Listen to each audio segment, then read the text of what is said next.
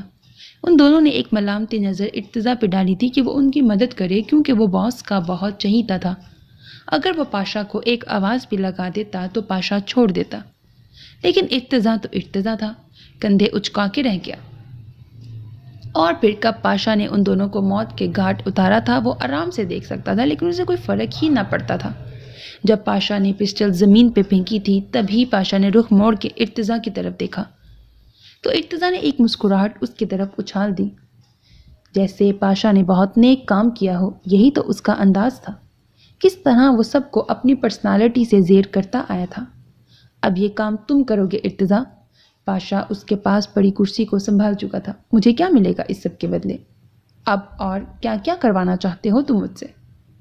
وہ پاشا کی طرف رخ موڑ کر تیوری چڑھا کے بولا۔ اسے پتا تھا اب پاشا اس کی طرف ہی آئے گا۔ تمہارے لیے ایک بنگلہ تیار کروا رہا ہوں، اگر تم اس کو دیکھو گے تو شاید خشک یا ہواؤں میں اڑنے لگو گے اور تمہاری یہ شکل مزید چمک جائے گی۔ پاشا اس کی بات پہ اپنا غصہ اور بھرم ضبط کر گیا تھا، کیونکہ اسے معلوم تھا ارتضیٰ کے لیے کام بہت آسان تھا، لیکن اس کے نخرے آسمان کو چھونے لگے تھے۔ اپنی بات منوانا اس سے آسان بات نہ تھی، مانا کہ پاشا نے اسے ٹریننگ دی تھی، اس پہ بہت خرچ کیا، لیکن اس نے پھر وہ کام بھی پاشا کو کر کے دکھائے تھے جو پاشا خود نہ کر سکتا تھا۔ میری یہ شکل آلریڈی چمکتی ہے صاحب، اگر آپ کو شکل چمکوانی ہے تو آپ کسی اور کو پکڑ لیں، سمپل مشورہ ہے میری طرف سے، بالکل فری۔ وہ ٹیبل پہ رکھی پلیٹ میں سے انگور کے دانے اپنے منہ میں ڈالتا ہوا پاشا کو بھڑکا رہا تھا۔ تم میرے رائٹ ہینڈ ہو ارتضیٰ، تمہیں میں بہت اچھے مقام پہ دیکھنا چاہتا ہوں۔ پاشا اب نم لہجے میں شیرہ گھولے بول رہا تھا۔ کرتے ہیں یہ کام بھی۔ اب ارتضیٰ کرسی سے اٹھ چکا تھا۔ پاشا ایک نظر ڈال کے وہاں سے نکلتا چلا گیا، جبکہ پاشا نے اب سکون کی سانس لی تھی۔ وہ جانتا تھا کہ سارا کام ہو جائے گا۔ 2 گھنٹے بعد ڈاکٹرز آئی سی یو کے باہر آئے تھے۔ وہ تینوں لمحے کے 1000ویں حصے میں ان کے پاس پہنچے۔ How they are doctor? Tiger agent نے پہل کی تھی۔ Now they are fine but condition is serious yet. ابھی وہ ٹھیک ہیں لیکن اب بھی ان کی حالت سیریس ہے۔ ڈاکٹر اپنے پروفیشنل انداز میں بولے تھے۔ کیا ہم ان سے مل سکتے ہیں؟ ایجنٹ ایس ان سے مخاطب ہوئی تھی۔ شور، ڈاکٹر کہہ کے وہاں سے چل دیے تھے، جبکہ ان تینوں نے ایک نظر ایک دوسرے کو دیکھا تھا اور اوکے کیا تھا۔ آسائشوں سے آراستہ بیڈ روم میں وہ بیڈ پہ آڑا ترچھا لیٹا ہوا تھا۔ کس طرح میں یہ کام کروں؟ وہ مستقل 1 گھنٹے سے اسی حالت میں لیٹا اسی موضوع پہ سوچ رہا تھا۔ پھر کچھ دیر بعد وہ لیپ ٹاپ لیے ایکشن مووی لگا کے بیٹھ گیا۔ کچھ تو کلو مل ہی جائے گا ان سے۔ ارتضیٰ کلو لینے کی غرض سے ایکشن سے بھرپور موویز دیکھنے میں مگن ہو گیا، جبکہ وقفے سے وہ سگریٹ کے کش بھی لگاتا رہا تھا۔ رات کے پہر وہ تینوں آئی سی یو میں گئے تھے۔ اس وقت ہاسپٹل میں کافی خاموشی تھی۔ انہوں نے یہ وقت تجویز کیا تھا، تبھی وہ اس وقت ان کے پاس آئے تھے۔ آہستگی سے دروازہ کھول کر وہ اندر گئے، جہاں ان میں سے ایک بندہ لیٹا ہوا تھا، جبکہ دوسرا آپریشن کے بعد تو ٹھیک تھا، لیکن اچانک ہی وہ دم توڑ گیا تھا۔ ڈاکٹرز انہیں پہلے ہی آگاہ کر چکا تھا کہ ٹھیک ہے، لیکن اب بھی ان کی حالت نازک ہے۔ مگر ٹائیگر ایجنٹ اس کے بیڈ کے قریب گیا تھا۔ اس کے وجود پر ایک نظر ڈالنے کے بعد وہ اس سے گویا ہوا۔ کس کی طرف سے کام کرتے ہو؟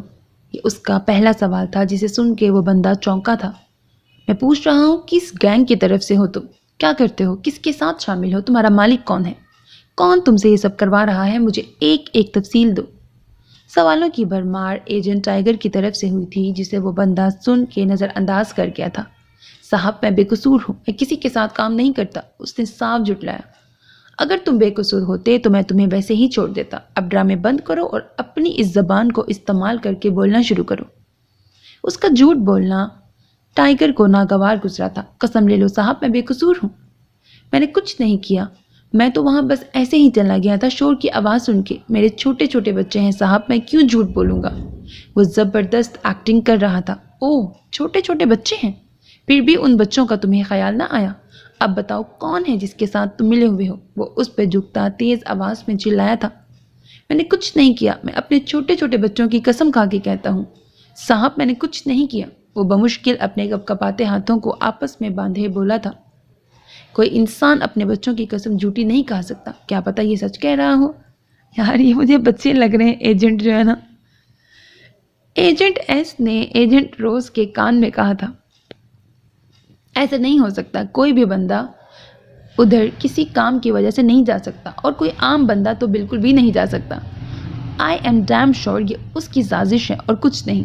ایجنٹ روز نے اپنے غصے کو ضبط کر کے اس بندے کو ناگوار نظروں سے گھورتے ہوئے کہا تھا، یہ جھوٹ بول رہا ہے۔ وہ سخت لہجے میں بولی تھی، ایسا ہی ہے، جب یہ سچ نہیں بتا سکتا تو اس کا زندہ رہنے کا کوئی مقصد نہیں ہے۔ یہ انسان نہیں، درندے ہیں۔ جسٹ شوٹ ہم ناؤ۔ ایجنٹ ٹائیگر نے آخری داؤ چلایا تھا۔ میں کہہ رہا ہوں میں نے کچھ نہیں کیا، قسم کھا رہا ہوں میں نے کچھ نہیں کیا۔ ایک دم اس کی سانس اکھڑنے لگی تھی، اس کی سانسیں تیز تیز چلنے لگیں۔ آخری وقت تک وہ پاشا کو بچاتا رہا تھا، تبھی ایک جھٹکے سے اس کے وجود نے جھرجھری لی تھی اور اس وقت ہی وہ بھی دم توڑ گیا تھا۔ What the hell is going on seriously؟ Agent Rose اس کی حالت دیکھ کر چلائی۔ He is gone۔ Agent S اس کے قریب آ کے اس کی نبض چیک کرنے لگی تھی، اور جب نبض سانس کچھ نہیں چل رہا تھا تب وہ اپنا رخ موڑ کے ان دونوں سے گویا ہوئی تھی۔ یہ بھی گیا، کوئی چیز ہاتھ میں نہیں آ رہی، سب پلان سے ہٹ کے ہو رہا ہے۔ آپس کی بات ہے، اتنے بونگے پلانز بناؤ گے تو پلان سے ہٹ کے ہی ہوگا نا۔ مطلب تمہیں جب اس ڈاکٹر نے کہا تھا کہ ہوش آگے جا کے مل لو، تو تم نے رات کا ٹائم کیوں تجویز کیا ان سے ملنے کے لیے؟ فوراً آ کے ملتے۔ گپے ہی چل رہی ہیں ویسے۔ ایجنٹ ٹائیگر اس کا بے جان وجود دیکھ کے بولا تھا، ایسا ہی ہو رہا تھا۔ ابھی ان لوگوں نے کتنا ان کے پیچھے بھاگنا تھا وہ یہ نہیں جانتے تھے۔ یہ کیس واقعی دو لڑکیوں کے بس کا نہیں تھا۔ دوسرے دن صبح وہ لیٹ اٹھا تھا۔ ابھی وہ کچن میں کھڑا انڈا فرائی ہی کر رہا تھا جب شعیب کی کال اس کے فون پہ آئی تھی۔ انڈے کو پلٹنے کے بعد اس نے فون اٹھایا تھا اور کان سے لگا، بول۔ انڈے کو پلیٹ میں رکھنے کے بعد وہ بولا، آج کیا کرے گا تو؟ کیا پلان ہے تیرا؟ دوسری طرف سے اسپیکر میں آواز ابھری تھی، ابھی تو میرا بھرپور ناشتہ کرنے کا پلان ہے، فی الحال تو مجھے یہ کرنے دے، پھر آگے بتاؤں گا، اب رکھ فون۔ وہ انڈے کی پلیٹ اور ڈبل روٹی ڈائننگ ٹیبل پہ رکھتے ہوئے بولا، کیا تیرا دماغ ٹھکانے پہ ہے؟ دن کے 11 بجے ناشتہ کون کرتا ہے؟ اتنا لیٹ اٹھا ہے؟ دوسری طرف وہ حیران ہوا تھا، یار ناشتہ کرنے دے، ابھی رات کو پلان ترتیب دے رہا تھا تبھی لیٹ ہوا ہوں، چل خدا حافظ۔ وہ فون رکھ کے جلدی جلدی نوالے بنا کے کھانے لگا تھا۔ میرے عزیز listeners, this was the end of the second last episode. بہت ہی بونگا ناول ہے، لیکن کیونکہ میں نے کافی حد تک اس کو ریکارڈ کر لیا ہے، ظاہر ہے اب سیکنڈ لاسٹ ایپیسوڈ ہے، اب ایک ہی ایپیسوڈ رہ گیا ہے، تو جن لوگوں کو پسند آ رہا ہے یا جو لوگ ناول کی سٹوری کمپلیٹ سننا چاہتے ہیں تو ان کے لیے اس ناول کو کمپلیٹ کروں گی اوبیسلی۔ باقی اپنا بہت خیال رکھیے گا، نیک تمناؤں کے ساتھ اللہ حافظ، and don't forget to subscribe to my channel because that's how you can encourage me.